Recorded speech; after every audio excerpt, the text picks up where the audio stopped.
Welcome to issue number 20 of the monthly Dive Into the Longbox. I am Gabe here with Ajax as usual. Hello, buddy. Hey, man.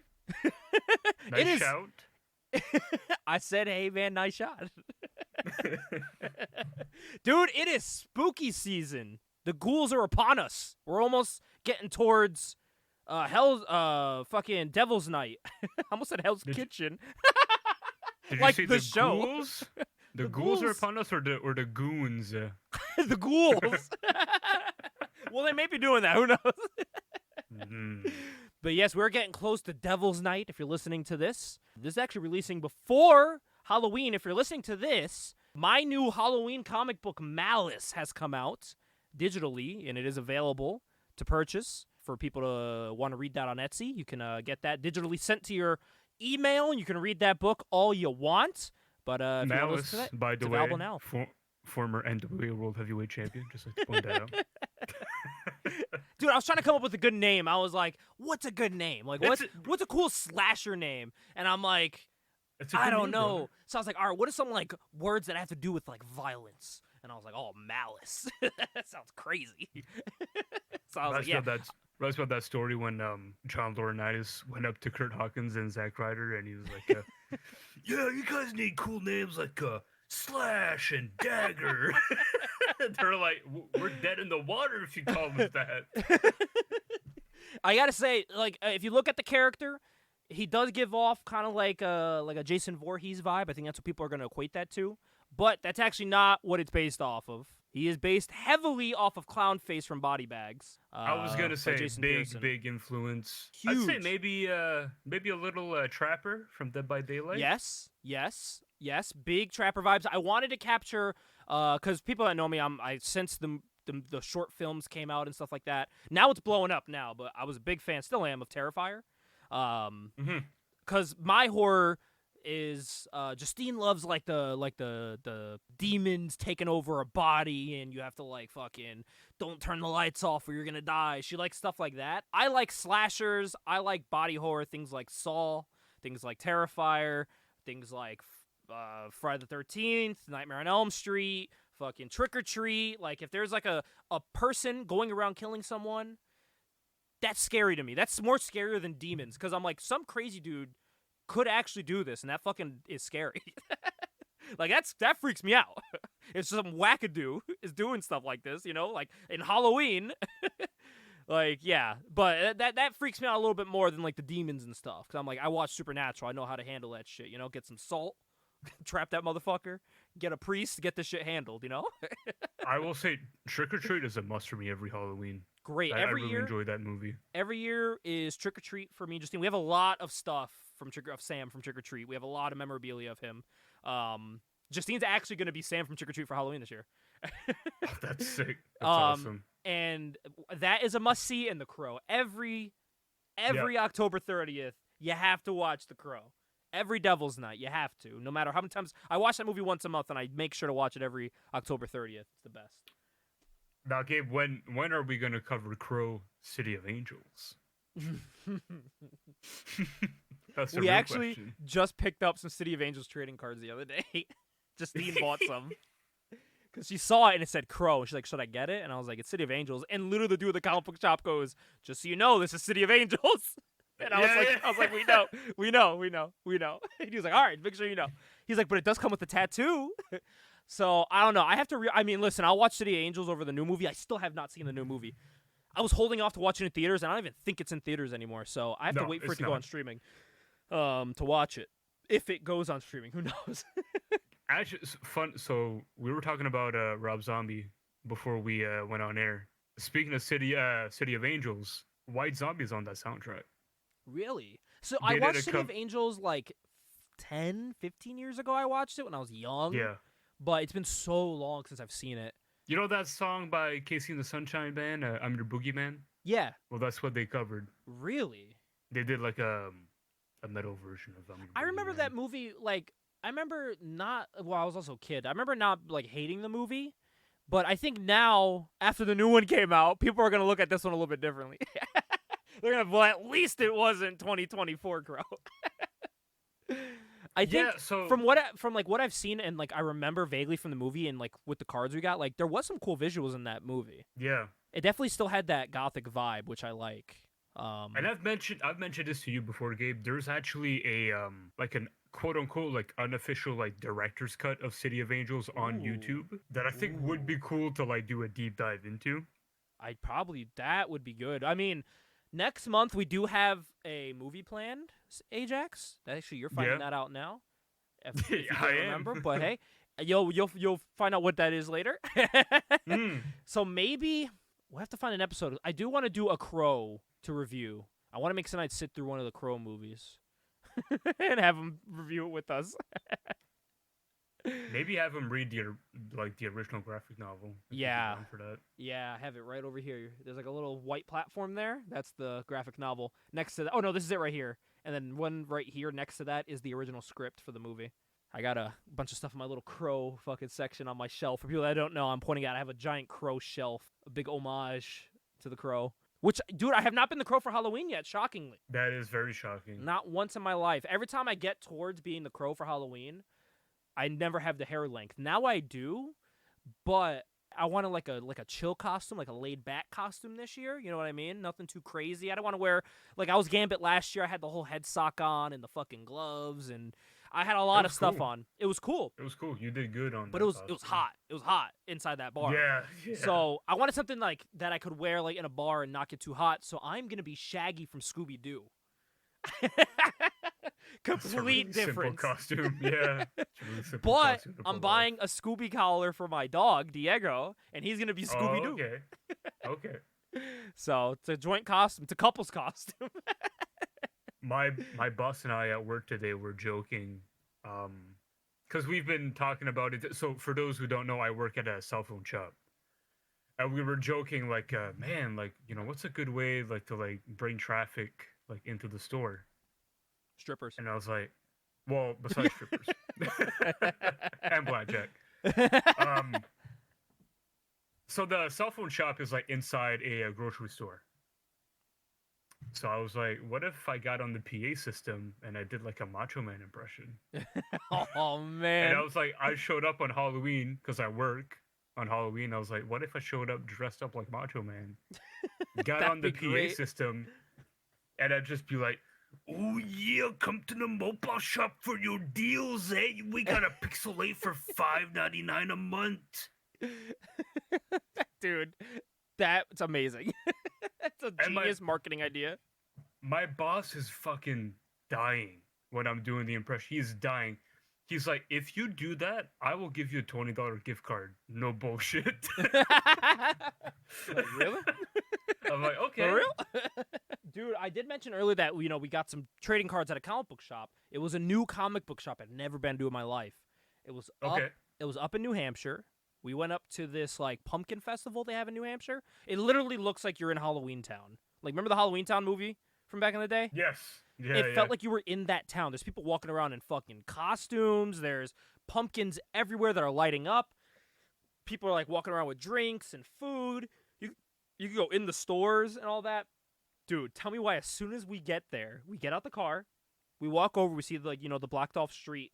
The first store I see a Batman symbol, and I'm like, no way. No way the first store I see is a fucking comic book store. We walk up, and it says comic book sold here, and I was like, fuck. So we walk in, and I see a bunch of, like, board games, and I'm like, this isn't a comic book store. Like, I see stuff, like, behind the shop, this isn't comic books. And my dad's like, hey, dude, like, where are your comic books? And the guy goes, the store next to it we also own. That's all the comics. So, like, we left. I looked around a little bit, because they had, like, HeroClix and stuff. I love HeroClix. And, yeah. My dad saw some other, like, old school board games, just looking at the cards, and so then, like, we left there, because I don't want to hold them up too long. And I was like, all right, I'll stop in this little shop. This was not a little shop, dude. This shop was fucking ginormous. There was so much shit in there to buy. The first thing I see in there, I see, like, a toy of like, Super Patriot. I'm like, oh, fucking grab that. Ooh. And then I ended up putting it down, because I forgot I already have it. But yeah. Then I saw the mini mates of like the independent comics Bad Girls, and I was like, oh man, and it's on sale. Grab those. Those are like $10. And I also grabbed this bad boy here, which was an easy purchase for me. As you know, I have a giant Sin City collection. I have all the Oh Sin City yeah. stuff. I have the Marv figure that it electrocutes him and he screams and all that stuff. I got those trading cards from that we And unpacked. that's a McFarlane toy, isn't it? Yes, it is. Yes, it is. That So toy got a bunch of shit when it came out. the screaming one, Uh, yeah, it got a bunch of shit from like parents and shit like that. it's kind of morbid. Yeah. Like it lights up and he shakes. Like it's like ah, and it fucking kills him. It's crazy. Well, I mean, imagine, right? Because it was being sold in Walmart. yeah, at the it time. was Walmart. Like any store you went to, I think Toys R Us had it too. Like it was everywhere. Like anywhere that Yeah. McFarlane was sold, which was everywhere, you could pick it up. You would just Yeah. go to you would go to like literally Toys R Us used to be set up where it'd be like Marvel, DC, and then McFarlane. And it's Mhm. McFarlane everything. So like you can also buy like the McFarlane Twisted World of Oz statues in a Yeah. Toys R Us, and it's like Like, these should only be for some comic book shops, but no, they sold them at Toys R Us. But I found this there. It's The Art of Sin City. It is a supersized giant book. It's fucking huge. There's a little bit of damage on the back there from like the ceiling of the book, but I don't give a shit. Yeah. And all it is, it's sketches and explanations from Frank Miller about the art and how he put this stuff together. We got a bunch of nipples in this thing. It's pretty great. I mean, the Like whole that. like the front cover is cool. It's getting their face dragged by Marv. Very cool scene. Mhm. The back titties just on display. It's crazy. Love But it. I've looked through this whole thing, like it's so great, especially because I draw a lot of black and white books. So You do, yeah. he does black and white in a way I wish I could, where you can really pinpoint the shadows. I'm not that good yet, but he does black and white without any shading, like any like gray shading. I use gray shading in mine, like I use those dots to shade. Sure, yeah. Which I like doing because I like adding a little bit of depth. Most because my art would not look as okay as it does if it didn't have that. But he's able to do it just black and white. Him, Jim Lee, they're both able to do this style, and it's fucking great. And I wish I could. I wish I could. There is one mean, book I've done that's like this, but it's Think amazing. about it this way. It's a technique that you can always learn in the future and with Yep. more experience. Exactly.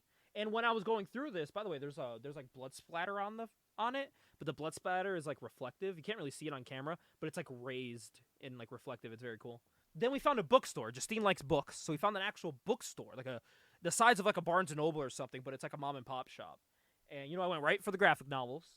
And because of our conversation about comic strips, I picked up a whole volume of Zits. Remember I told you how much I love Zits? Picked up a whole volume of Zits. Just to have. Yeah. Just to have in the physical collection. They had this. They had a bunch of Calvin and Hobbes. They had a bunch of Garfield. A bunch of comic strips. Like they had. It was either this or Bone, but budget-wise, I got this. Bone is something I want to get eventually, but I picked this up instead because I could get Bone anywhere here, and I could get it on a discount here because Justine's a teacher, so I get a little bit of a teacher's discount in the It's state. funny you say that because when I was a kid, I remember Bone being everywhere.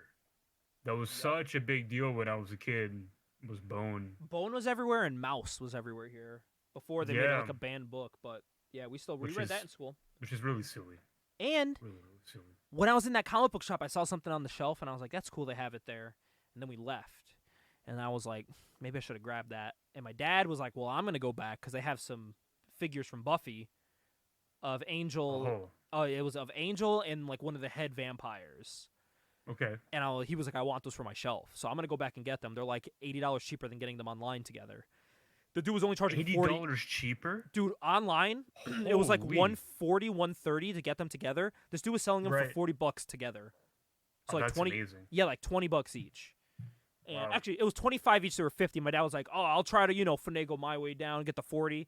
And I told him, I was like, we're at the bar. I'm like, dude, don't do that to a local shop. Like, this is the way they're making their money is like on this old stuff. Like, you gotta give them the extra $10. You know what I mean?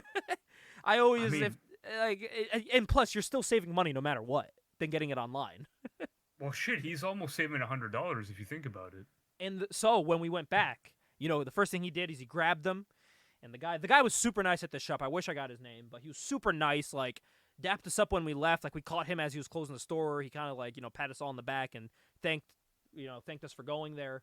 But I picked up right from the shelf. I was hoping no one else got it throughout the day while I was contemplating on getting it. But finally, I have Witchblade #1, Oh. the floppy of Witchblade #1 for only, it was only $25. So I was like, you know what? Give me that shit. I'll take it.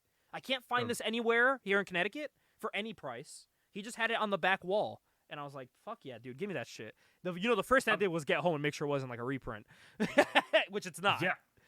I was going to mention, I'm kind of surprised at the price. Like, is it like a really fine copy? Dude, this copy is brand fucking new. Look at this. No wow, it's dents. like mint. It's like near mint. Dude, the back is perfect as well. Yeah. It's a brand new book.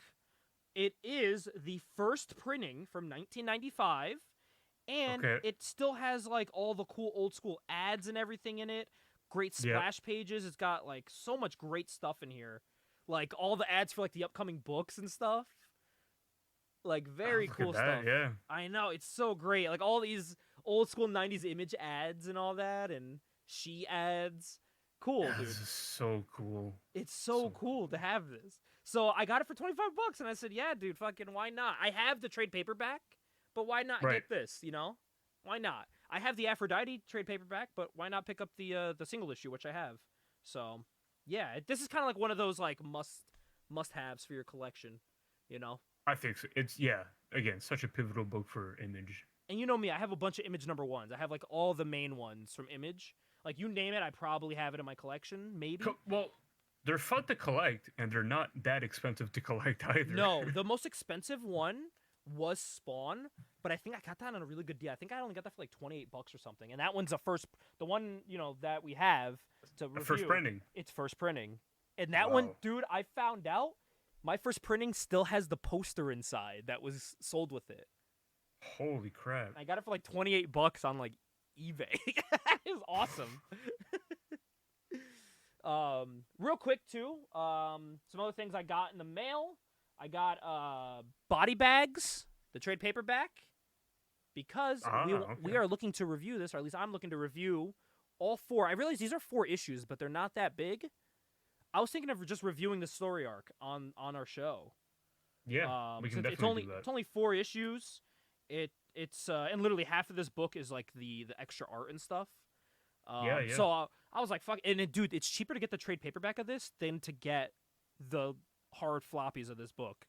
Like for some reason, individual issues are like $30 an issue almost, and I'm like, all right, that's fucking crazy. Like, okay, interesting. Yeah, so I got this for $15, and it called it a day. Got everything, issues 1 through 4.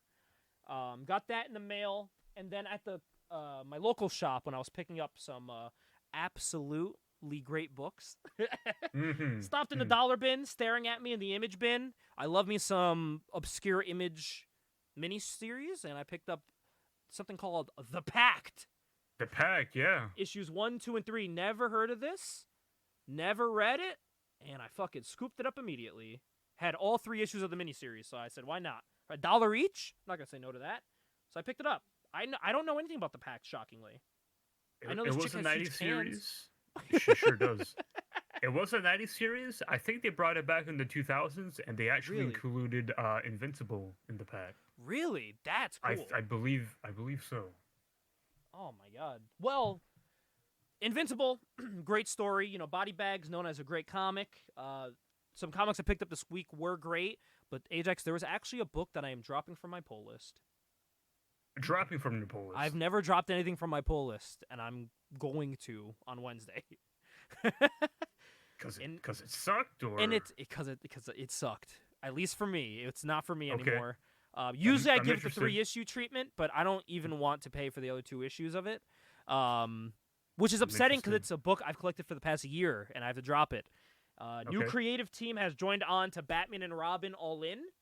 No longer created by Joshua Williamson, and it shows. The premise is not too bad. You know, it's not a bad premise of like an otherworldly, like demonic creature showing up in Gotham, and Batman and Damian got to stop him. That's fine. That's cool. So, who's the new creative team? It is here. I can get it for you right now. Let me get that for you. Isn't Mark Waid doing a Batman book right now? He is, but it's not this one. Not this one. It's called World's Finest, right? Something like that. Yes, that's the one with Batman and Superman. It's like older. It's supposed to take place. That like, was in the really past. good, from what I hear. Yeah, So Batman and Robin. This is by Philip Kennedy Johnson, who is writing. Javier Fernandez is the artist. I will say the art in this is not bad. It's not the art that's the problem. It's how they regressed Damian back to 2012 in the matter of one book. By the way, Right. Philip Kennedy Johnson, this is nothing against him. He's created the current Incredible Hulk series, which I hear phenomenal things about. He's worked on Action Comics with like with like Rebirth and things like that. He's written good stuff. He's written for Batman and the Authority crossover. He's done so much stuff that's really good, but this just isn't it for me. He's worked on Green Lantern as well that I read, and you know he's done some issues for that, and I like those issues. But this Damian Wayne is not who people think Damian Wayne is portrayed as. He writes Damian Wayne like he hasn't read Damian Wayne in 10 years. Damian Wayne is like a 16-year-old kid in high school now who has a love for drawing comic books and actually has a relationship, a nice relationship and bonding, loving father relationship with Bruce Wayne. He gets along with Bruce Wayne. He knows how to be a team player. He isn't like a bloodthirsty killer. Like he was hopped up on Bane venom an issue ago, and he had the chance to snap Bane's neck for killing Alfred, and he literally fought against the venom in his system and his own like will to kill to not do it because he knows his dad would be disappointed in him, and he knows it's not the right thing to do. So there's growth. Damian has growth, which is good. It makes sense. Because it's already confirmed in this timeline. In the future, he becomes Batman in the trench coat. It's confirmed. So it makes sense. But this one issue, Damian is drawn like a fucking 13-year-old again. He is at a Wayne party giving Bruce an attitude and being a dick, talking shit about Bruce's dad to his face. And he's sitting at a kid's table with other like 10-year-olds. What? It's so jarring from the last book. And it's not like, oh, this is like a previous past story. No, this is in canon. This is like in canon what happens next. It's so weird. It's so like neck snapping. Like I don't know what the fuck happened. Like there was no communication from one creator to the other. I don't know what happened here. But I'm like super disappointed. I really hate when like a writer takes over from like another run. Yeah. And he just disregards everything that happened in the last run. Especially because Damian, like, people liked that Damian wasn't the annoying little brat anymore. Because people hated that. People didn't like Damian being like that. So literally, the past, like, 10 years, they've gone through so many hoops to change it. He was just teaming up with Wonder Woman in Absolute Power, and she was, like, she liked Damian because he was, like, getting the job done. Granted, they kind of went back and forth a little bit because he was like, you're being a little soft on these guys, Diana. And she's like, Damian, calm down. But like his way of like interrogating, it was Captain Boomerang. He was doing what Batman would do. I'm gonna dangle him over a crocodile and I'm gonna snip the wire and catch him at the last second to freak him out. You know what I mean? And Diana didn't want to do that. So like obviously Damon, if it was old Damon, he'd be like, oh, I'm gonna slit this dude's throat and who gives a fuck. That's how he's being written in this, and I didn't like that. I'm like, it just throws everything. Like Damian's story, literally the last issue with Joshua Williamson. They asked Damian, like, who are you? Like, who are you really? Like, what in your life do you love? Like, what do you like about yourself? And he put, I like that I have a family. And he drew the Bat family with him in the middle of him hugging Bruce. So it showed that, like, he loves being a part of this family now. So he had so much character growth, and they just threw it away. Now he's like, I fucking hate you, Dad. And I'm like, oh, I'm so tired of this shit. I don't want to see that anymore. So I'm dropping this from my title, but I am picking up some titles in place of it. I'm picking up all the new Absolute titles. I'm picking up Ultimate Wolverine, so I have stuff to replace it. I'm adding Nightwing to my pull list. I heard the new Nightwing has a new creative team as well, and it's fucking great. Supposedly, It feels like an old 90s Nightwing book where he's just on the ground in Bloodhaven beating up on like mobsters and criminals again. So, granted, the last run was supposedly the best shit ever from Nightwing, but it was so deep into it I couldn't jump in. So I'm going to jump into this new arc. And the last thing, too, before I send it off to you, I got the Absolute books. I see that, yes. I got the Absolute books. Not only do I have the Absolute books, I got the Absolute regular covers and the Jim Lee covers for both Wonder Woman, which came out 2 days ago. Wonder Woman just came out, and I got the Jim Lee cover of that one, too. And my boy Wayne at the comic book shop looked at me, and he said, you want me to put Superman's Jim Lee cover away for you? And I said, yes, please, sir. Please do. That's why I love you, Wayne. Shout out Wayne. Absolute Batman, without spoiling anything for people that haven't read it. It is the best take on Batman in a very long time. It takes the bat part of Batman and makes that the forefront. They really hone in on, oh no, he is like, it's not just the name Batman. This dude literally hangs upside down in the shadows from the hooks on his cape like a bat. It's fucking cool. Okay. Like upside down like Spider-Man dangling from like the web, but he's hooked Right. onto the fucking like wall, like the ceiling, dangling like a bat. It's so cool. And like he'll like pop out with the wings and shit. It's so cool. But he's not what people thought. People thought he was gonna be like a fucking like Spawn, cold-blooded killer Batman. He's still not. He still has morals. He's still like a normal, hardworking guy because he's not rich. He's poor. He works at a construction site making like minimum wage, and he just wants to do good in his city. That's it. But his adversary in the book is a secret agent named Alfred. I don't know if you've heard of Alfred Pennyworth. He is a military secret agent who is tasked with hunting down Batman. Very cool concept. Highly recommend. I don't know if you've checked any of it out yet. I haven't. I'm very behind on the Absolute stuff, but luckily they just came out. They're just starting. Yeah, I'm gonna have to give it a shot. I believe 2 weeks or a week or two, Superman comes out. That one I'm really excited for because they released some images of that, and it's still Superman like saving. He's fighting an army of peacemakers, but while he's being shot at by these peacemakers, he's still just saving people. Like instead of like fighting these guys head on, he is saving the civilians first to get them out of harm. Right. So it's Superman still being Superman, which I think is cool. But it's like a twist. Like Wonder Woman, she's still like a badass Diana, but she's a cool witch from hell. Like, it's very cool. She fights like demon creatures in hell for fun, and then goes back and has conversations with her witch mom. Like, it's crazy. Plus, she's got a cool sleeve tattoo. Which is awesome. Yeah, she does. And she rides like a skeletal Pegasus horse with wings that flies, and she has she doesn't have it in the cover, but she has it on this one. She has a giant like cloud sword from Final Fantasy and like a badass medieval helmet. Like, they're doing this right. Like, they're knocking it out the park with Absolute DC. I am just like Ultimate Marvel. They're hitting home runs on both sides. I'm very excited. 80% of my pull list right now, dude, is Ultimate Universe and Absolute Universe. That's a lot of my pull list. And it feels like they're doing Absolute Universe basically as an answer to Marvel bringing back the Ultimate Universe. Exactly. And it's DC's, I'd say this is DC's first time doing an Ultimate Universe where they still have the regular universe. If you don't want to read about Witch Diana, you can read about regular Diana. And, you know, that story, actually, the recent issue, it's been getting some flack on Twitter because people don't know how to read a comic book. But I read the book. It was really good. There's a very important death in it, a very important birth in that. Highly recommend. I almost fell off of that, but they're kind of bringing me back in now. Tom King's bringing me back. He has a tendency to just, like, let things kind of go on a little too long. So I was kind of getting off the wagon a little bit. And I almost dropped it, but then he lured me back in with this one. I was like, all right, you got me back, Tom, I guess. But the art in that every issue, no matter what's beautiful. It's a beautiful book. But yeah, if you don't want to read about Ultimate or Absolute stuff, you still have the regular universe. It's still alive and well doing its thing. And now you got Vertigo coming back. So you have a lot of options now with DC. I was so happy about that news.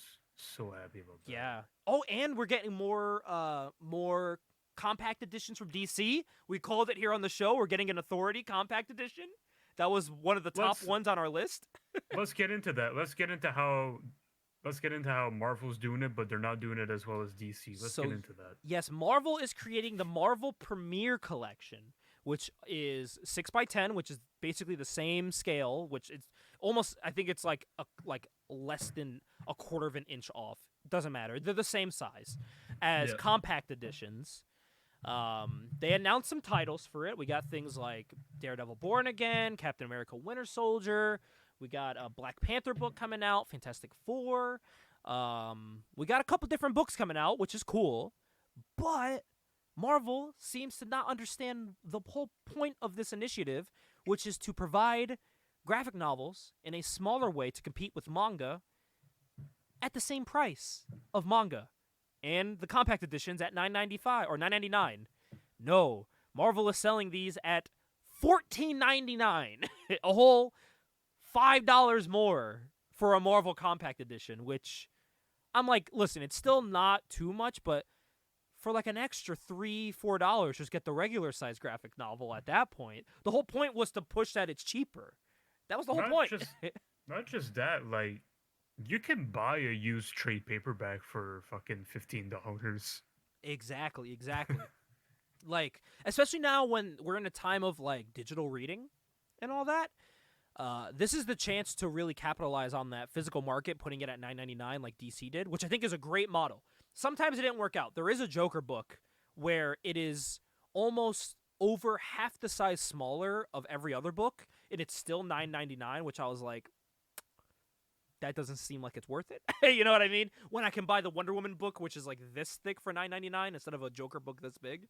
But whatever. You know, I'm not going to complain too much. It's only $9.99. If that was $15, I would have been upset. Yeah. You know? So for me personally, it doesn't appeal to me because I want the full-size trade paperback. Yep. I want to see the art blown up. Yeah. That's my preference. But if you're just getting into comics, then yeah, I get it. I get the appeal of buying it for $10 for a compact edition. Also, Image is doing it as well. Image is doing these 6x9 paperbacks. So that's the size of the compact editions in Marvel's 6x9. That's what it is. Mm-hmm. Yeah. So I'm excited for that. That's gonna be cool. The thing is too, what I like about compact editions is the whole premise behind them. I like. But I like it as someone that actively reads comics because it gives me a chance to read series that I haven't before in a way that I don't have to pay $25 for a graphic novel. So, like, because even when you're reading it in hand, it's not as small as you would expect. It's not like, it's still a really good size to read. They found a good middle point with this manga size, so I guess manga really got it well, but of having it at a size where you're not like struggling to read it or look at the art well, it's still very crisp and very clear. I read the entire Hush graphic novel in my compact edition, and it was great. I don't have any other Hush stuff besides that. That was my way of reading Hush, and it was great. I loved it. So I like that I'm able to read stories for a cheaper price, and this is their chance too to like push smaller characters. Like they have that Green Lantern one out with the female Lantern. That I've never read about her, and usually if it's a character you don't know about, you don't want to spend $20-$30 on a graphic novel, but I'll happily spend $10 to check her out. You know, it's $10 with you know, that's not $10. You know, I can lose $10 for a month, you know, to read about this character. So that's what I like about it. As someone that actively collects, it gives you another chance to collect stuff in a cheaper price. I'm getting them now because I want to have like a complete set of them, you know? So I'm looking to get all of them. Like they're selling Kingdom Come. I already own Kingdom Come. I own like the special edition of Kingdom Come with the entire script in the back and all that stuff. But I'm going to buy the compact edition too because I think it's cool to have the compact edition. I don't have Authority. I'm definitely buying Authority. That's a must. And whatever, I think American Vampire just came out this month. I have to pick that up still. I'm probably going to pick that up tomorrow. Okay. And I think Catwoman is the other one, which I'm very excited about. That's the one that has really cool art, where it's almost animated, I think. Which Catwoman are we talking about? That's what I'm gonna see now. Who does the art for it? Is it the Jeff Loeb, Tim Sale? Darwin Cook and Ed Brubaker. Oh, okay. Trail the Catwoman. Yeah. That's a good one too. I love this art. I'm showing it with you here. I love this art. This like animated style art. It's great. So yeah, this is definitely one that I'm gonna be picking this up tomorrow if I can find it at the store. And that's another thing too. These are being sold at like Walmart's and Kmart's. Kmart's dead here. Walmart's and Targets. So like you can go into Target and just buy comic books, which I think is cool. You couldn't really do that before, unless it was like an expensive graphic novel special edition or something. But yeah. But now I can go to the manga section and buy fucking Catwoman. You know, that's cool. Sick.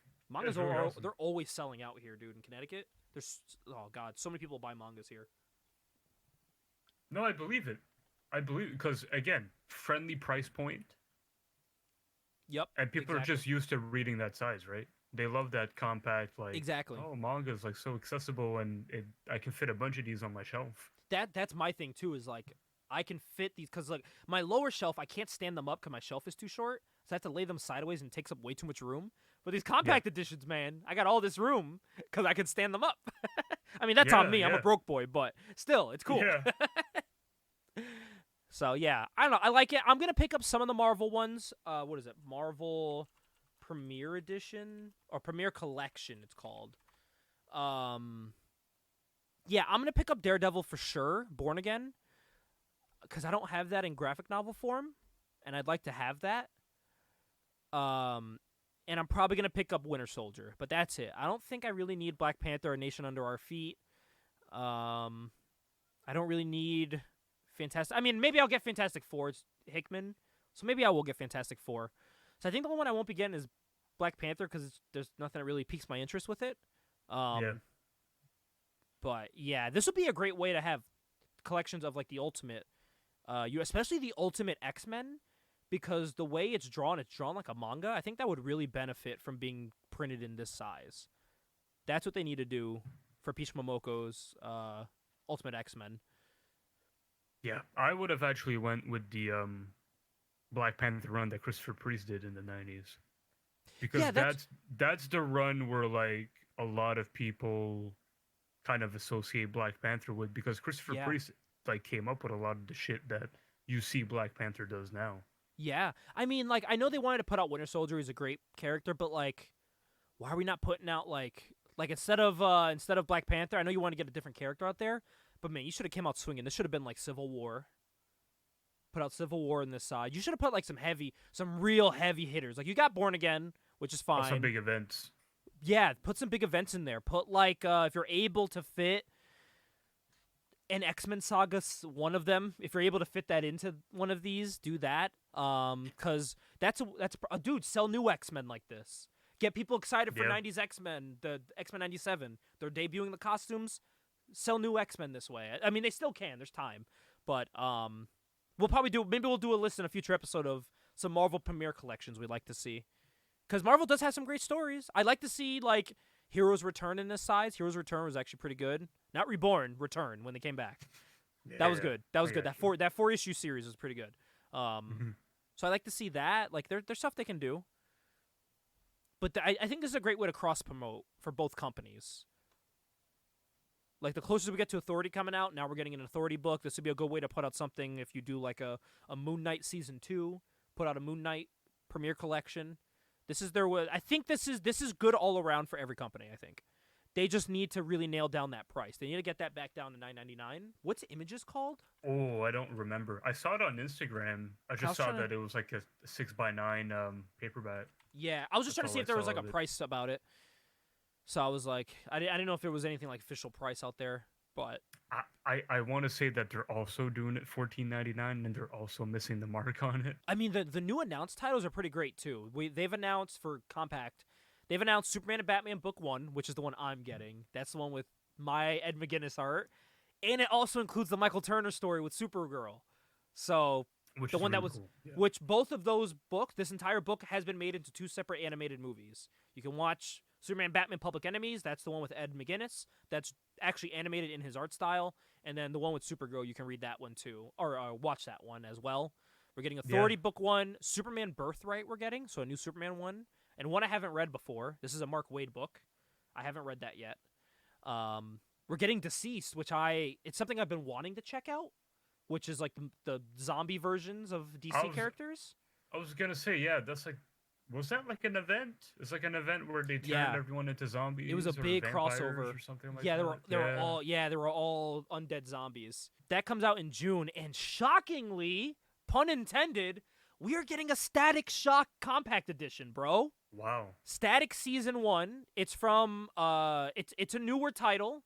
It's a newer title, which I'm fine with. You know, I'll Yeah. take anything Static Shock.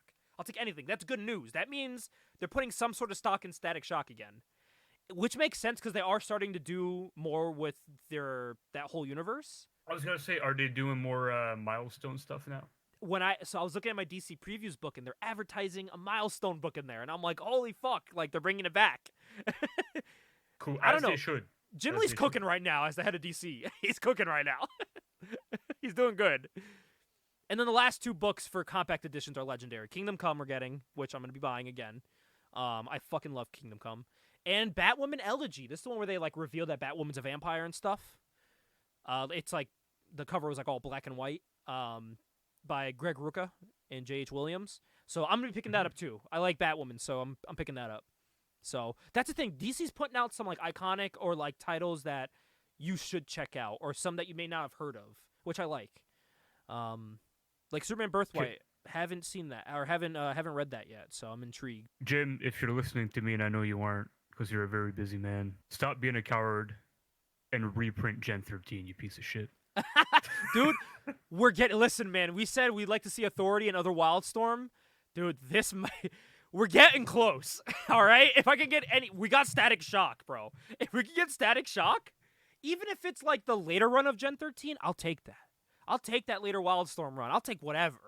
we need something because I don't think there's been like a Gen 13 paperback in like over 15 years. Yeah, it's been forever. I don't have one on my shelf. I don't have any trade paperbacks. I have some of the single issues, but no trade paperbacks. Because I can easily the get paperbacks them, are so hard to find. Yeah, like I can easily get one online. I just have to pay money that's more than I want for it, you know?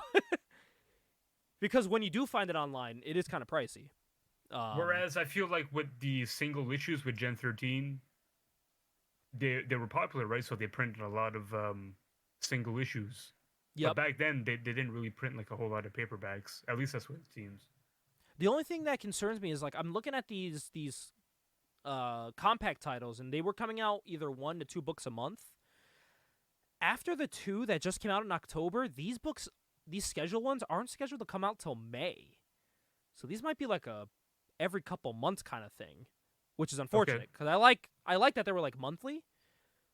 But yeah, it looks like they're spacing them out quite a bit. So after the ones this October, we got nothing till May. But in that meantime, Marvel's selling theirs in February. So they're kind of like filling that void. I don't know if that was like purposeful or what, but yeah. But DC on all cylinders right now. The regular universe, absolute universe, off the chain. Compact edition, insane. They're announcing Vertigo's back. That's cool as hell. Like Malibu's back. Like this is so we're in a fun time for DC. Marvel, their Ultimate Universe is doing great. Regular universe, it's still about the same. But their Ultimate Universe fucking great. I recommend everything from Ultimate, and we're getting more Ultimate titles, which gets me so happy. So I'm happy they're not just deading it, because like they keep building to an event in a couple months, and I'm like, oh, please don't be the end, please don't have that be like the end of it. Speaking about regular like 616 Marvel, I'm not a big Reddit guy, but occasionally like I'll read a post or I'll read a story like if it goes viral or if it gets like a lot of attention. And I read recently that the main editor for the 616 Spider-Man book, can't remember his name at the moment. It's like Nick something, but he was at the New York Comic-Con, and I guess a bunch of people were grilling him like, hey man, why does 616 Spider-Man suck so fucking much? Like, they just kept grilling him about, like, why does this book suck? Find him. And he was, like, trying to deflect the whole time. Which is like, dude, own up to it. Like, yeah, you're the editor of the fucking book. Just own up to it, man. Like, come on. We know it's you, brother. We know it's you. Can't hide from us. So I know, well, currently it's CB Cebulski that's editor right now, currently, with the new directive, the new, like, team that's on it now. Maybe it changed. Maybe they changed editors. Oh, maybe it's been CB Cebulski for a while, unless there's another editor that's not credited, maybe. Which is not saying much, because CB Cebulski is fucking terrible, too. Yeah, he seems to be the main, or one of the credited editors-in-chiefs. So there might be other editors working on it as well, but he's the primary editor-in-chief. But still, anyone on this production team needs to give me fucking answers. Yeah, fuck. Mainline Spider-Man is just so bad. I haven't read any of the new 8 Deaths of Spider-Man stuff. I don't know if they're good or not. I haven't really heard anything from it. What I have heard is good is Spider-Boy. I've heard that's good. I fucking love Spider-Boy. I gotta read the new issue from this week where they debut Spider-Girl. We got a Spider-Girl now. But he teams up with Daredevil. That's so cool. Spider-Boy is great. Someone, by the way, this 8 Deaths of Spider-Man, someone put they turned my boy into Spawn. And I can't unsee it now. I mean, they really did. Yeah. I can't unsee it. Yeah, Spider-Boy is a high recommend. I really like it. It's just a fun book. It's a fun, which also begs the question now of like, all right, we don't need Peter to be like this like immature man-child anymore. We have Miles, who is going through so much shit. He's like a vampire now after the blood hunt stuff, and we got Spider-Boy to capture like that childhood aspect of Spider-Man. Like, all right, we don't need to have Peter be this like immature dude anymore. Can we have him be happy? I don't even give a shit about Mary Jane anymore because now we have Ultimate Universe for the Mary Jane stuff. Give him anyone. I'll take anyone. I'll take Black Cat. I'll take the fucking chick from the Daily Bugle. Like, I don't care anymore. Just give him. I'll take the weird neighbor in the Amazing Spider-Man movie. The one that was giving him the chocolate cakes. I'll take her. Wait, wasn't that from Spider-Man 3? Yeah, Spider-Man 3. That's what I meant. Spider-Man 3. Ursula? Yeah. Oh, I forget how to pronounce her name. Man, at this point, just bring her into the books. I don't care. Do something. MJ in 616 Spider-Man is so far gone that they had to make her a fucking superhero for some reason. I don't know. Oh my god, why. don't get me started about Jackpot. Yeah. Or she teams up with Black Cat. That's so fucking weird. Which is funny because I'm like, all right, listen, I know the big thing is like, oh, we don't like civilians as heroes, whatever. And I agree. A lot of times, civilians as heroes, that's dumb because the best part about heroes, which is passe to say, but it's true, is the human aspect of them. I like seeing when Peter's struggling, like he just got beat up by Green Goblin, but now he comes back and he has to deal with Aunt May's dinner being cold, you know? And he has to try to figure out how to explain being late for dinner. Like, stuff like that I like, because it grounds these characters. Yeah. But when you have fucking Jackpot out here stopping time with her arm fucking thing, like, what the hell is this, dude? Like, what is this? And supposedly she's, like, flirting with Black Cat in the books. I'm like, where'd that come from? Where did that come from? That's so out of left field. This is just someone's fanfic being made. Yeah, it is. It really is. And, like, I'm looking, but someone that does it right, and there's a book I just read, and it's The New Superman by Joshua Williamson. If you haven't realized, Joshua Williamson is probably my favorite current writer. One of my top 5 of all time. He's so good. But in Absolute Power, like, powers got distributed back to the heroes, but some heroes didn't get the correct powers back. So there's a reason why a civilian has powers, and it just so happens it's Lois Lane, and she has superpowers. But they don't know how long the powers are going to last for, and he's kind of telling her, like, yo, Lois, maybe we shouldn't be flying around so much. Who knows when your powers are going to go away, and you're going to plummet down to the ground. You know what I mean? But they do it in a way where it's like, all right, it makes sense why she has powers, because it was given out by mistake to her, but she's doing good with it. Where, like, Superman's in trouble, she's like, I'm gonna fucking help him. Me and my son we're gonna have a family bonding, beating up on Doomsday together. Like, I'm like, all right, this is cool. Fucking do it. And there's a great scene in that book where Doomsday shows up, and Lois kind of gets, like, she's like, what the fuck is he doing? But he was just in hell. Why is he here? And she's talking to herself, and she's like, if anything's gonna be like the last time my husband faced Doomsday, it's going to be bad. And they show an image from the original, but it's Dan Moore drawing Death of Superman of Lois holding Clark's dead body in her arms crying. You know that iconic picture from the cover? Yeah. It's Dan Moore redrawing that cover, and it looks great. And she's remembering that. And they cut to her looking shocked. And the next panel is her angry as fuck with, like, flames coming out of her eyes. And she just says, let's do this. Like, she finally gets to get her revenge for this guy who killed her husband once. You know what I mean? Like, that's cool to me. I like that.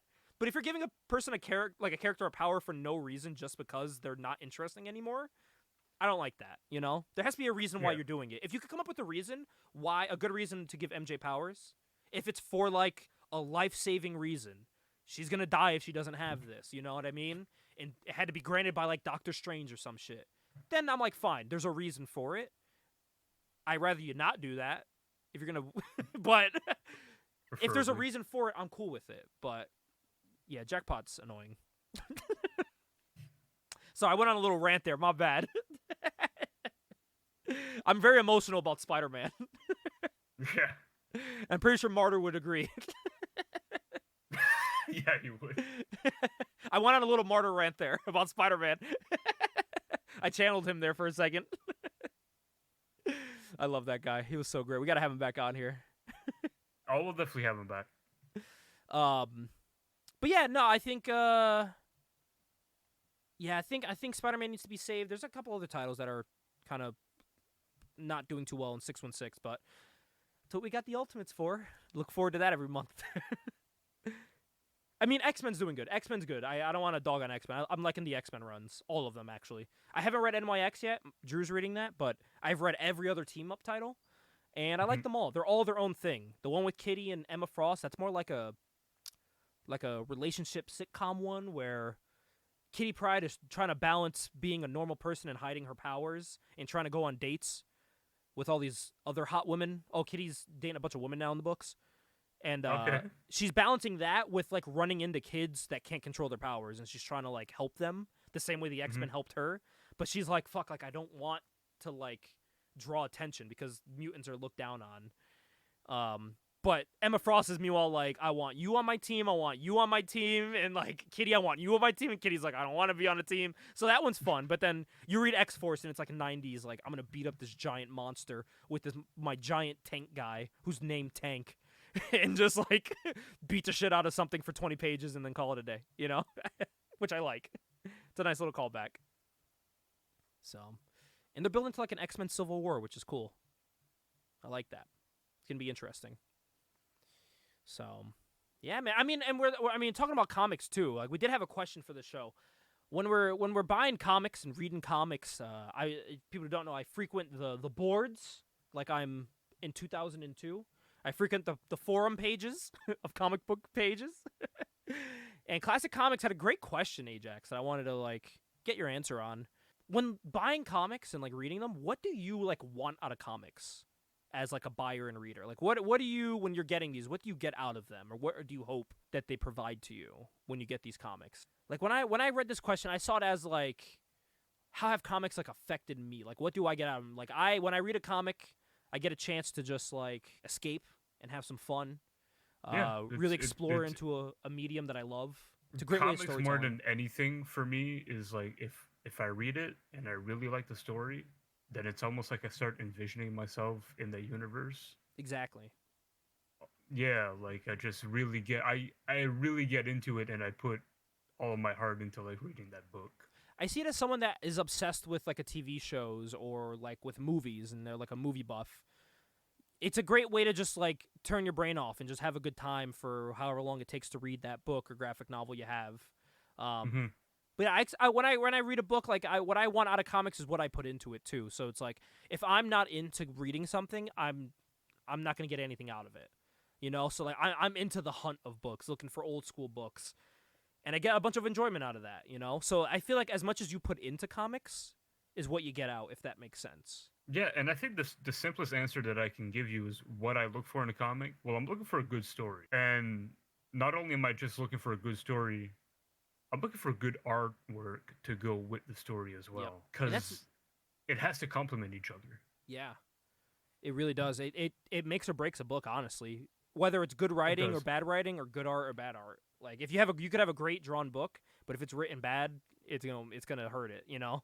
And you can have a great drawn book, but if the art is so-so, it's still going to be a good read. I just don't think it could have been a great read in comparison. Yeah, exactly. Instead of just a good read. Exactly. Yeah, no, I think, especially from, like, an artist perspective, like, that's another thing I get out of comics is, like, the more comics I buy and collect and that I read through every day, and it's a great way for me to, like, kind of practice some, like, art styles and some tips and tricks. I see them a lot too. Like, that's why I got the art of Sin City, because I want to really look like how he's drawing this stuff. I can see the finished product, but seeing, like, sketches and what goes into a drawing is completely different. But if you're able to, like, pick up a comic book, you can see some tricks. Like, oh, I like the way they did, like, that shading there. Let me see if I can do that. Or, you know, that a lot of these artists, like, you pick and take things from other artists, and I think that's pretty great about comic art. It's so unique to a person, which I like. And I'm still trying to find, like, my style. I don't really have, like, a style kind of yet. I'm still trying to, like, find that for myself. But when someone like Ed McGuinness was around drawing what he was drawing when I was a kid, like, that shit blew my mind. Oh yeah, for sure. So, yeah, you know, I get a lot out of comics. It's a great medium. I think sometimes it's better than what you get out of movies and stuff, because There's I no think so. limit. There's no limits to it. You can do whatever the hell you want. I really think so. You want to make the Earth explode and a fight happen in space? You don't have to worry about a budget to make that happen. You just fucking draw it and bring it to life. I think that's cool. And then you have like the rare instances where you have things like Invincible, where they went balls to the wall in the comic and they're just doing it in the show. You know, they're like trying their hardest as much as they can not to cut any corners, and they're doing really well. It's a very faithful show. It really is. And it's only gonna get better. Yeah. So I got to get back to reading that before it comes back. I got a lot of stuff to catch up. I got to finish I know you finished Battle Chasers, right? I did recently finish Battle Chasers, and I gotta say, it's probably like one of my all-time favorite books after I read it. It was great. I think I'm on issue 4 of it. Mm-hmm. I think so. I'm like halfway through, or like almost done. I gotta buckle down and finish it, but I'm enjoying it a lot. I'm enjoying it a lot. It really opened my eyes to like the high fantasy, high concept, like what that could be in the comic book medium. Because I've always just been used to like seeing plots and storylines done like that in like role playing games, like video games, and then to see it done so well in like a comic book form, I was like, man, maybe I'm into this more than I thought. And that's the thing too. Like I've never really been into, like, as I've said before, I'm not really into like knights and stuff. Like, I'm not going to go and watch, like, a knight movie. I don't know. I just never was growing up. Yeah. I was into superheroes and stuff like that more.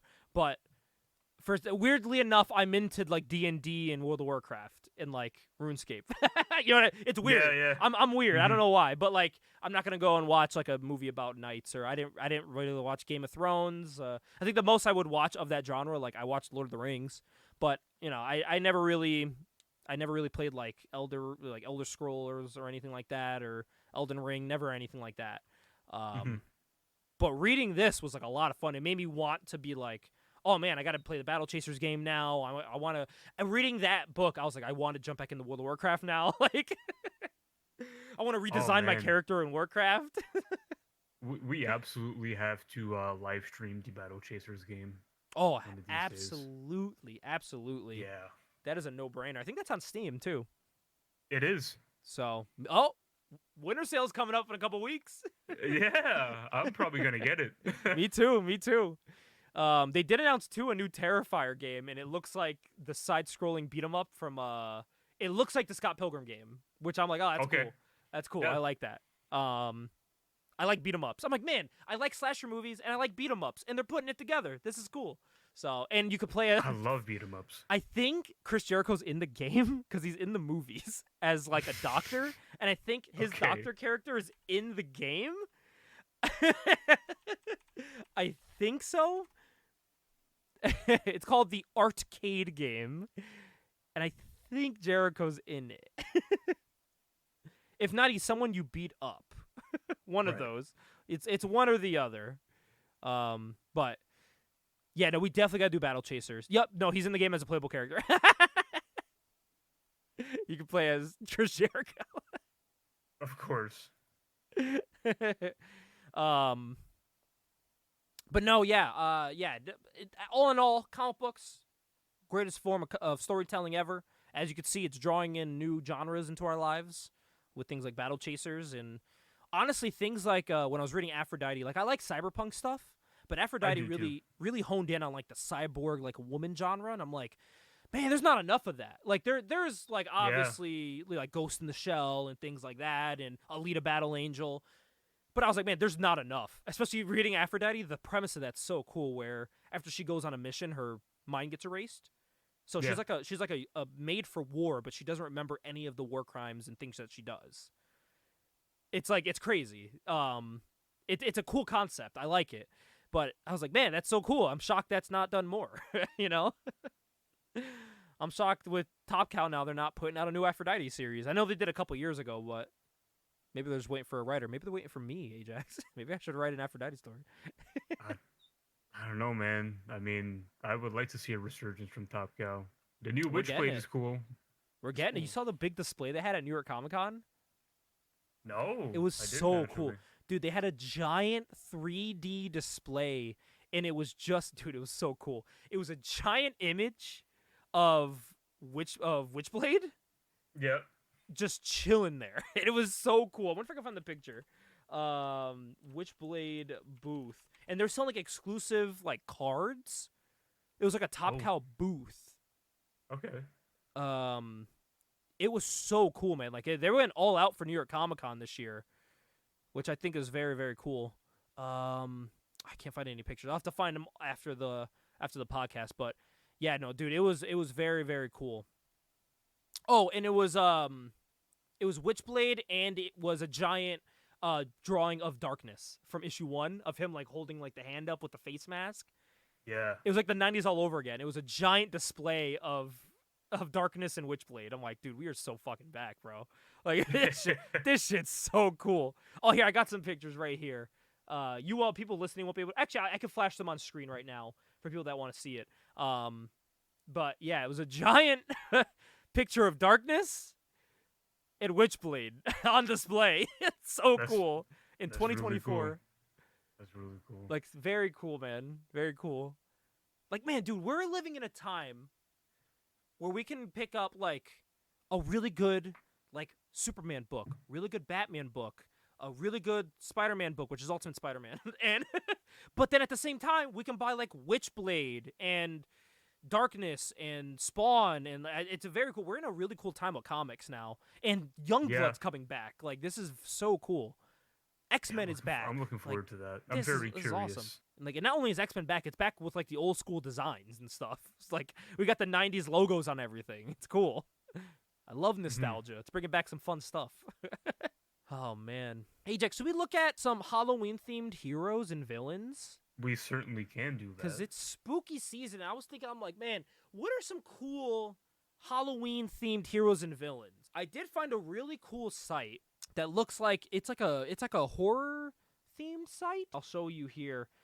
It's not kept up to date anymore. Unfortunately, I was researching. It looks like the creator of the website, his wife, unfortunately passed away, so he stopped keeping up with the site after, which is totally understandable. But there is so much on this site, dude, and they have like articles called Tales from the Longbox. So we're going to be looking at Tales from the Longbox on the monthly Dive Into the Longbox. And what they did is like they put together like a list of like who's the most like Halloween-y characters, they called it. And there were some characters in here that I totally forgot about. Jack-o'-lantern. I didn't even think about Jack-o'-lantern. Like when I think about like Halloween villains, you think of like who's next on it is like Scarecrow and like Man-Bat, you know, characters like that are very obvious. But I forgot about Jack-o'-lantern. I forgot he existed in Spider-Man. I forgot too. They don't really do much with Jack-o'-lantern anymore.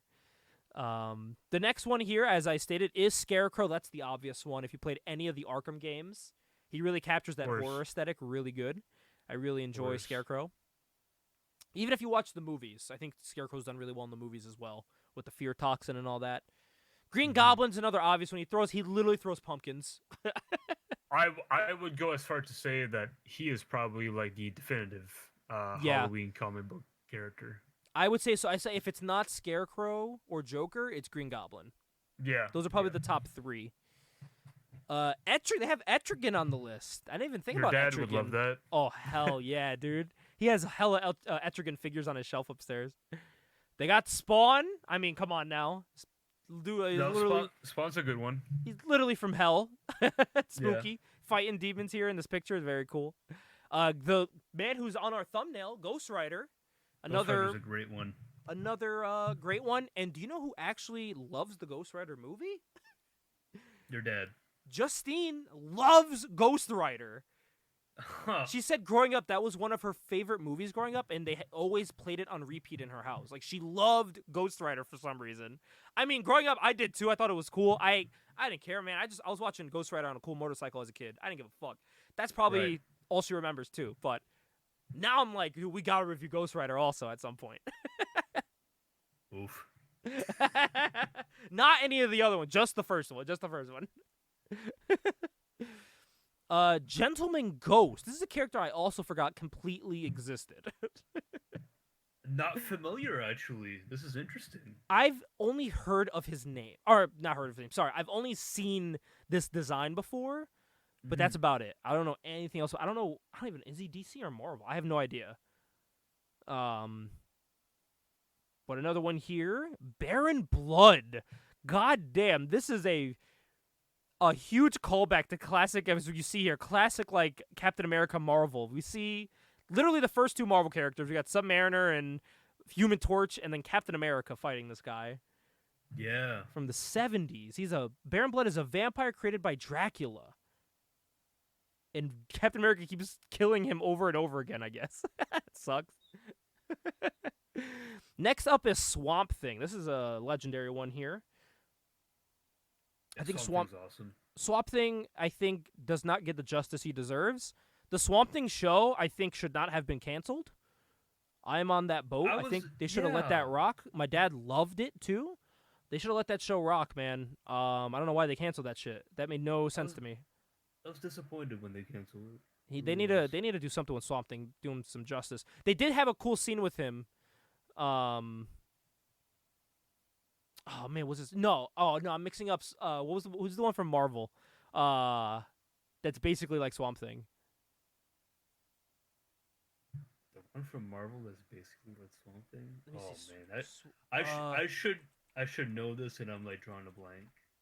It is Man Thing. Man Thing. Yeah. Man Thing. Yeah. There was a cool scene with Man Thing in X-Force recently. I thought I was mixing it up. Dude, just not even trying to change it. Swamp Thing? At all. Let's just make a Man Thing and just give him a fucking giant hose on his face. Perfect. We got around the copyright. Dr. Destiny. This is a character I've never heard of in my life from DC Comics. Supposedly he was a thorn in the Justice League side back in the 60s. You know, you and I were busy back in the 60s doing a lot of drugs. Oh, I sure was. And they did have this side here, which was a more updated one. So that list, Ajax, was actually from 2009. I see that. This list is from 2011. Okay. They added more, and this is someone I didn't even think about when going through this. And I was like, holy shit, Solomon Grundy. How did I not think of Solomon Grundy when thinking of Halloween-themed people? Solomon Grundy. He's born legendary. On a Monday, christened on a Tuesday.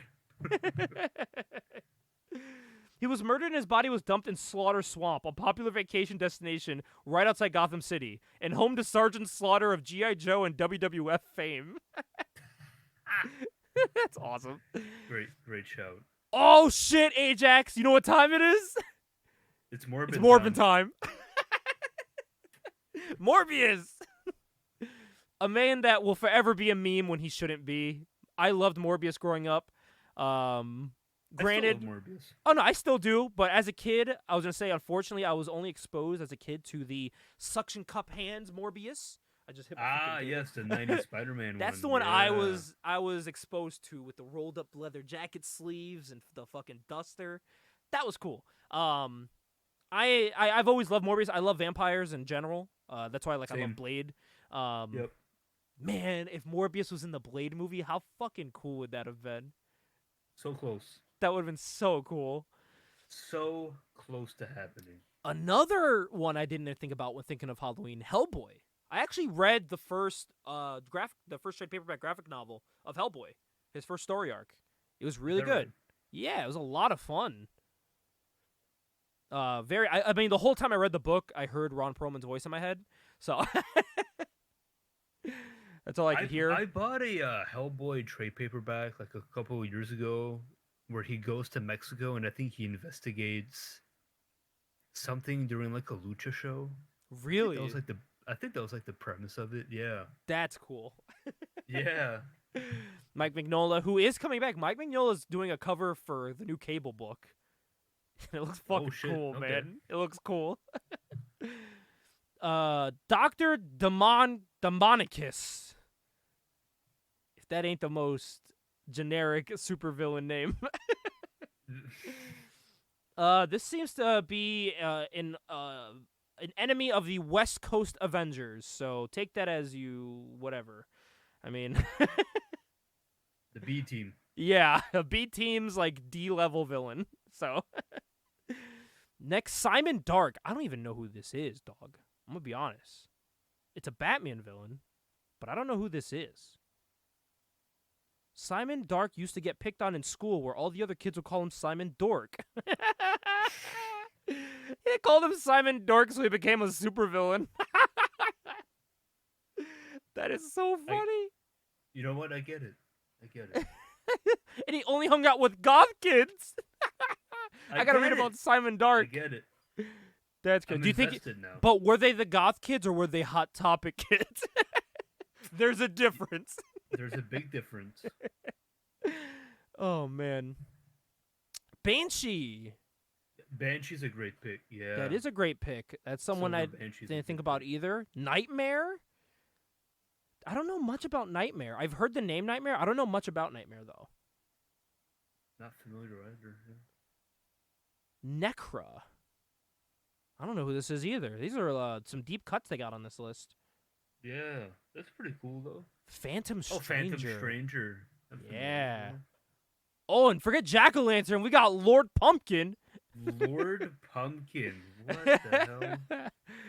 Let's see. Not to be confused with Merv Pumpkinhead, Lord Pumpkin is a magical creature created by a wizard to be the playmate of a spoiled prince in some medieval kingdom in the Ultraverse. So this is owned by Marvel Comics now. It is, right, because they bought Yeah. out Ultraverse. That's right. Lord Pumpkin, or Pumpy as his friends sometimes call him, seriously. I'm shocked though. We went through this whole list and there's 3 names that are glaring to me that aren't on this list. All right? Or 4. Let's 4 names. okay, let's hear it. Man-Bat, Yeah. Professor Pig, Oh, From yeah, Batman. Yeah. Mephisto, Mephisto. Yeah. and Joker. Joker seems like the most obvious one. Yeah. We don't have Joker, but we have Simon Dork. Like all these characters do scream Halloween vibes though. Like they all look They do. like They do. Simon Dark he's literally wearing a Leatherface mask and a Freddy Krueger striped sweater shirt. Yeah. So like so like everyone does scream Halloween or like they're horror themed. So I don't disagree with any of these characters on the list. I think they're all great. I think they're all great options. But like even nowadays I would also put on someone like Death from Marvel. Oh yeah, yeah. She'd be a good Or option. even Dead from DC. Yep, Death from DC also. I mean I think there are these are some good options though. There's some solid people here. But yeah, I think adding Joker, Professor Pig, I think because like if Professor Pig looks like something that'd be like in a slasher movie or like someone's makeshift Halloween costume, a dude with a pig mask, you know what I mean? Kind of like the chick from Saw. I like the deep cuts though, like Lord Pumpkin, like that's a deep Yeah. cut. Oh, Moreland too. No Moreland. No, Moreland, yeah. And That's Moreland, another one. I like Moreland a lot. And also, we kind of mentioned him earlier. He's also very Halloween-y. You need someone to fight these vampires. Where's Blade? He's a Halloween-y person, you know? I watch his movie during Halloween time. I watch him blow motherfuckers up and go, yeah. Fist pump always gets me. I love that shit. I love that movie. I'm probably going to watch that tonight. I'm going to be honest with you. After we record this, I'm probably going to watch Blade. I got the DVD, so I'm probably going to watch it. Oh yeah.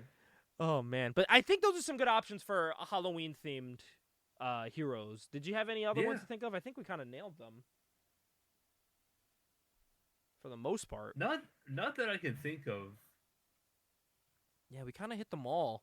I mean, honestly, thinking about comics, like any villain could be a Halloween-ish themed villain. I was gonna say it really depends on what your perception of what a Halloween-y character is. Exactly. And it seems like this list went for like the spooky aspect, like the either scary looking or something that could be like otherworldly scary, you know what I mean? Or something that could be like a good costume for Halloween. Like Phantom Stranger could be a good Halloween costume. Someone like The Question could also be on this list, I think, if you're following that kind of mindset.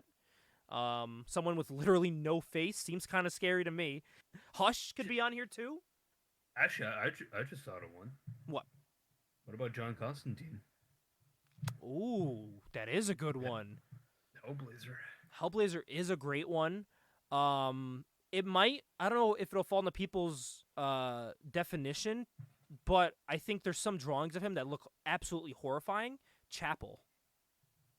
With the skull Chapel, face yeah, paint. yeah. There are some drawings of him where he looks fucking scary. Like, I they would make say- him look demonic almost. I would say Chapel post post after like his face burnt off. When they were drawing him bald, that's when he was looking scary. Yeah, yeah. Right here. Like this is horrifying, bro. Mm-hmm. Like that's scary. This is a scary dude. Oh Yeah. my god. Oh. There's like I'm looking at pictures of Shadow Man. Fuck. Oh, yeah, Shadow Man. That's a really good one. That's the most Halloweeny, Valiant character by far. Yeah. He's a Moon Knight also. Moon Knight would be a this? good one. Yeah. Man, Shadow Man's a really good one. Cause then you get like that New Orleans vibe too. Yeah. Not the Shadow Man video game, which I don't believe hey. is related. Yes, it is. It is? Yeah, it is. What? I never played it, so I have no idea. No, it is. This is based off the comics? It is, yeah. Whoa, I'm gonna have to play this then. It's on Steam as well. I'm gonna have to play this. I didn't think it was related. I thought it was just a similar name. Nope, it's completely related. Because I didn't see any like Vertigo association with it, so I never knew. Or not Vertigo. Valiant. Yeah, Vertigo. Valiant. I didn't see any Valiant. Valiant association, so I wasn't sure. Interesting. Well, you know what the Valiant Association is? What? It was published by Acclaim, and Acclaim owned Valiant at the time. Oh. They were actually known as Acclaim Comics for a very brief period of time. How do we forget? Soul Reaver. That's also a comic book now. Also, it counts. Yep, it does count. It counts. It does count, and it's being remastered as we speak. Absolutely. And I'm going to be streaming that when it comes out. I love this game. Yeah. Honestly, I will say, though, I'm going to stream it, but I haven't played the game in decades. It's been a long time, so it'd be like almost playing it again for the first time, but me and my dad played this endlessly on the PS1. He loved this game, and so I loved watching him play. So much fun, dude. Yeah, so yeah, that has a comic coming out now. I don't know if it's out yet. I know it had a Kickstarter, the Legacy of Kain stuff. Holy shit. Dude, its goal was $25,000. It made $1.4 million. Yeah, that's crazy. People really wanted this. Yeah. Holy crap. Did it end? Oh, it ended. So I have to wait for it to come out to get my hands on it. Yeah, I want this graphic novel, dude. I want it so bad. It's so cool. Because I guess what they said it's the official prequel. So, like, it's canon to what's in the game. So I'm like, fuck. Damn, I need that. Who's making this? I don't even know what company. BitBot. That has to be like an independent publisher. Yeah, there is some classic comics, too. I want to check out my hand on these. It's Top Cow. Oh, I didn't know it was Top Cow. But you can tell by the art. I want to try to get my hands on these. These look cool. Yeah, they look. I'm going to see if I can find those. See if my local shop has them tomorrow. Oh, my God, the whole issue's just on here. It's just on the wiki page. Oh, yeah, because they had a deal making a bunch of PS1 game titles. I forgot about that. This is around the time they're making Tomb Raider. Yeah, and Tomb Raider was a good seller for it. Top Cow, you need to come back full throttle.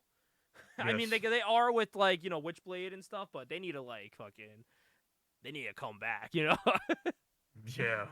Well, Ajax, it's about that time where we take a look in a time machine, and we go back to this month in Wizard Magazine. This Wizard Magazine was actually one of the, 30 issues I bought at Comic-Con. And it worked out that it actually fell during this month. October of 1996, issue number 62. This one's an interesting one, Ajax, because they're actually giving away. You can get a half issue. It still has the ad in it. To get Astro City, hit number half. Oh. You can get. So, they're hyping up Astro City at this time. This is an interesting era of comics. But what we're going to be reviewing today actually is very with the times and current, because I don't know if you've been paying attention to Alex Ross's Instagramming, but they are not as of late. They are doing a documentary on the creation of Kingdom Come. That's right. That's right. And they are selling box sets, they're selling statues, they're selling special editions of this documentary that comes with special editions of the book. We're getting the compact edition. So Ajax, I said, well, this Wizard Magazine has a casting call for a 1996 cast of a Kingdom Come movie. Okay. And I was like, well, that's a no-brainer for this month. Right. Let's be honest. So, Ajax, I think without further ado, we're going to take a look at this here. Let me get these images for you. So they're doing a casting call for Kingdom Come. And the first thing out the gate, they're casting Superman Ajax. They are casting Superman. And as Superman, they are casting... Go home, brother. They're casting Robert Urich from Lazarus Man. He's from a lot of classic movies I've never seen. He's in The Final Descent, which I've heard. Never watched, but I've heard. Yeah, he's in a lot of classic movies from like the 80s. He's a big 80s guy. They wanted him as Superman. As Batman, they wanted Gregory Peck to play Batman. Wonder Woman's a fun casting, though. Wonder Woman's a fun casting. They want to cast none other than Linda Carter to have her reprise her role in 1996 as Wonder Woman. Because they're saying literally in the book, Wonder Woman barely ages, and I guess at the time, Linda Carter didn't age much in 1996, so they're like, yeah, fuck it, just put her in. She looks a little older now. It's been about 20 years, but fuck it, throw her in.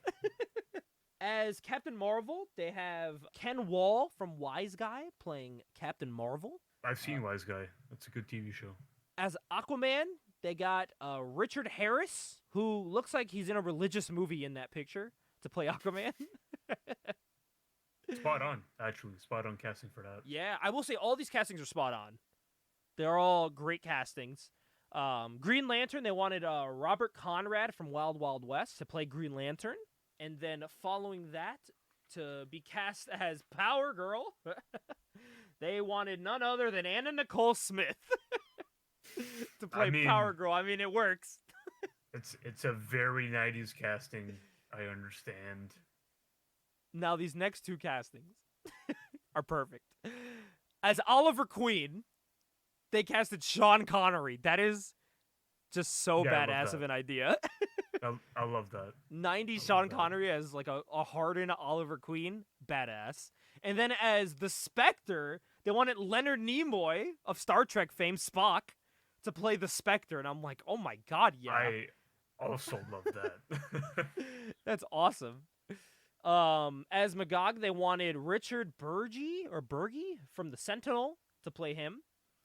As Reverend Norman McKay, they wanted Christopher Plummer from Star Trek to play him. And then as Lex Luthor, they wanted Lawrence Tierney from Reservoir Dogs to play Lex Luthor. I think that's all these castings were spot on. Yeah. Like, this was actually a cast that if they made this movie, I would have watched it. You know? It's a lot of actors. Some of the actors I was unfamiliar with. But if you give me a movie with Leonard Nimoy and Sean Connery and Anna Nicole Smith, I'm going to watch it. That's a wild movie. Yeah, you've caught my interest with that movie. So that was October 1996, issue number 62 of Wizard Magazine. The whole issue, they cover some really fun stuff. They did some like costume competition things as well. They talk about Spawn and Spider-Man in it.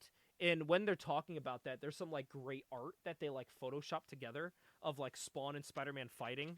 But like they're not. They just like spliced a bunch of pictures together to look like they are. Like they spliced together this picture of like Spawn bloodily holding the neck of Peter Parker. And then there's another one where like Spawn's getting hit by something, but then they like photoshopped Spider-Man from the cover of the issue, like hitting him in the back. It's clever. It's very clever to get the job done. So yeah, and then there's a big article in here. I think you would want to read this.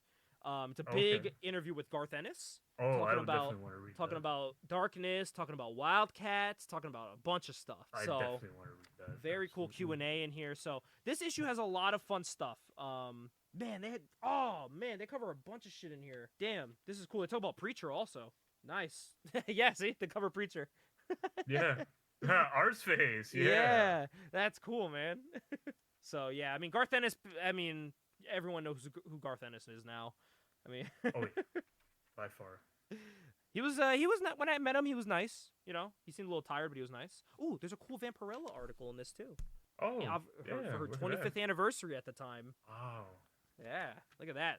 She's still going strong to this day. By the way, I'm still on the hunt for that Vampirella book you sent me. Well, I'm trying to remember. It's the one with the chick with the brunette hair on the front. Is it Tigra? Is that the one where Mark Teixeira did the cover? I believe it is. Yeah. Yeah. Yeah, you sent me. I shared it. Dude, I shared it because Mark Teixeira did the cover. Dude, I've been on the hunt for that book. I'm trying to see if I have it noted. I noted it because I'm like, dude, if I find this book, yeah, Vampirella versus Panther. That's it. That's I need that book. I love that cover. It looks so nice when you sent me, and I was like, I need that shit. Oh man, this It was really advertises Electra #1 that I have. This is a really good wow. run.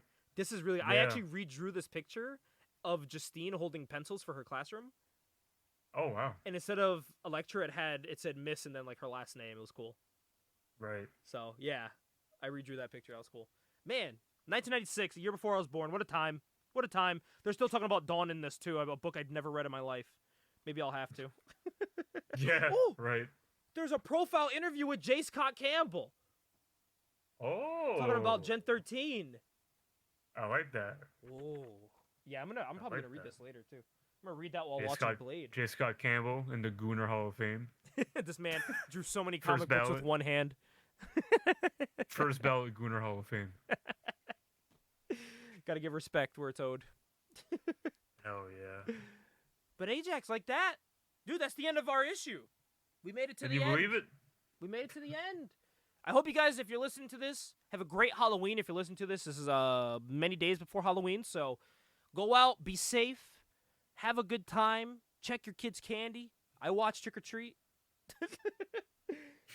He has a knife in his candy. I watched the movie. And next month, Ajax, next month, we go from spooky season to the season of family love and spending time with family and friends, you know? So I thought, why not review something that is about a family, you know? It's about a nice group of young kids that are put together in a house with two adults having to help control them around. And let's say these kids are from the X generation. Because Ajax, we're going to be reviewing Generation X, the movie TV show pilot pitch that was made. Jesus Christ. Where they are dropping slurs and bad words in that show. Yeah. Yeah. We are going to be reviewing that with Sinide next month. Oh, I'm looking forward to that. Okay. And on top of that, we're going to announce it a little early. The comic of the month next month as well is going to be Generation X #1. A very high-selling comic book when it came out. It showed up on our podcast radar a lot. So I thought, why not match it up to us reviewing the show? Why not review the book too next month? So we're going to do that as well. We're going to look. It's going to be an all Generation X month next month to celebrate being with friends and family. We're going to talk about a nice group of young kids working together. That should be a lot of fun, Ajax. It should. Yeah, I'm looking forward to it. But before we stop there, in our one shot, if you're listening to this, it's coming out in a couple days. We are going to be reviewing the legendary, one of the highest selling comics. Would it still be to this day?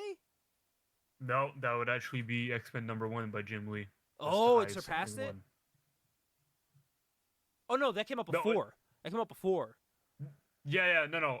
Spawn is the highest selling, I think, independent. Independent, that's what I'm thinking of. Yeah. That's what I'm thinking of. Well, we are reviewing Spawn #1. I have my hard copy first printing here. Ajax read a special edition of issue 1. So that's going to be a lot of Sure fun to look at here together. So be sure to listen for that.